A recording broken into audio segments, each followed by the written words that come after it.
Hey guys, it's Greg. In this video I would like to show you a prototype of revised edition of the first Black Rose Wars. So I think in like a year and a half ago we got the Black Rose Wars Rebirth, but before that there was the first edition, the first, I think, one of the first Kickstarters ever that we backed. So I'm super excited that we can have a chance to go back to this first game, especially that this revised edition is going to fix all the issues and problems that the first game had. So if you are interested in Black Rose Wars, just check out the rest of this video. Black Rose Wars was already one of our favorite magical brawl games on the table, but now the revised edition brings it back with sharpened edges, smoother rules and a whole spellbook of smart improvements. In this video we will walk you through what's changed, what stayed the same and whether this edition is worth your attention. Whether you are a returning mage or stepping into the lodge for the very first time.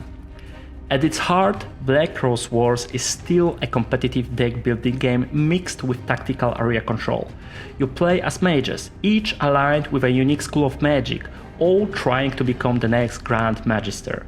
Over a series of turns, you will program spells, summon evocations, take control of rooms, and occasionally get blasted halfway across the lodge. It's strategic, it's chaotic, and it still delivers the kind of tense, thinky gameplay we fell in love with the original. The revised edition adds more than just a rules cleanup. It introduces brand new schools of magic, evocations and mages, giving players even more to experiment with. There is also a whole new stretch goal box and an exclusive add-on which came as a reward for campaign followers.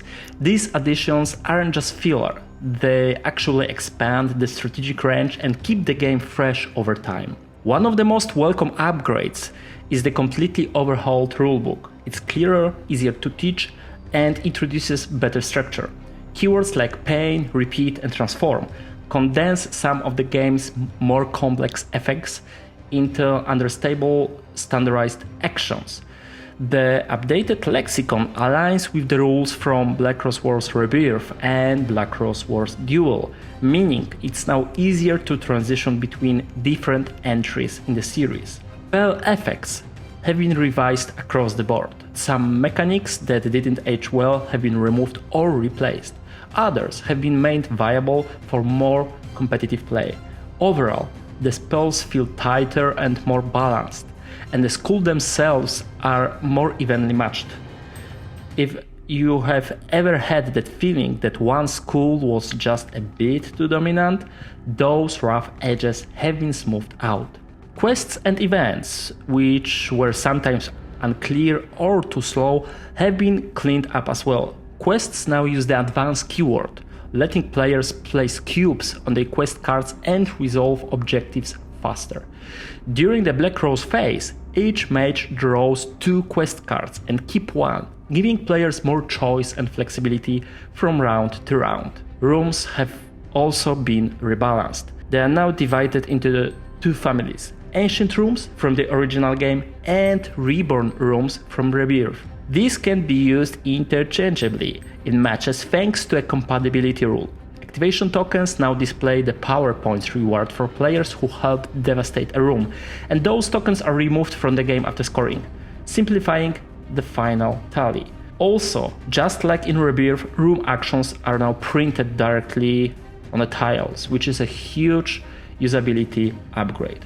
While the aesthetics remain true to the original, the graphics have been retouched for clarity. Cards are easier to read, icons are more intuitive, and everything from the board to the tokens feels a bit more polished. But one of the most praised upgrades is replacing the infamous rose pins for evocations with colored silicone rings, borrowed from Rebirth. It's faster, cleaner, and far less fiddly. Speaking of evocations, the system got a rework too. Now, during the evocation phase, each mage can activate 1 evocation in turn order. This change adds a touch of predictability and structure that was missing before. The evocations themselves have also been adjusted to better reflect appropriate power levels. Scoring from mage defeats now feels more balanced too. The player who deals the most damage gets 5 power points, second player gets 2, and everyone else who contributed gets 1. It's a fairer way to reward engagement without making the game snowball too harshly. For those who prefer or need to play solo, the revised edition introduces a new avatar. This AI-controlled mage acts on behalf of the Black Rose and follows the rules already used in the Rebirth. A new activation token system makes its behavior easier to track. Whether you are playing alone or with just one other player, the avatar adds a smart, balanced challenge to keep the game interesting. If you already own the original game, this revised edition won't make your copy obsolete, but it does make it harder to go back. The rulers are smoother, the spells more balanced, and the usability upgrades are hard to ignore. For fans of the game who play regularly, upgrading makes a lot of sense. And if you are just starting out, there's really no reason to hand down the first edition anymore. Black Rose Wars Revised Edition is a carefully tuned re-release that manages to stay true to the original's magical combat core while cleaning up the messier parts. It's not a reinvention, it's a restoration. You get more content, smarter mechanics, and cleaner play, all without changing the soul of the game. Whether you're in it for the tactical deck building, the area control, or just the joy of blowing your opponents off the board with a perfectly timed spell, the revised edition brings it all together with clarity and care. If you ever wanted to experience the Black Rose Lodge at its best, this is the version to do it with. Thanks for watching, don't forget to subscribe our channel, and see you at the next game.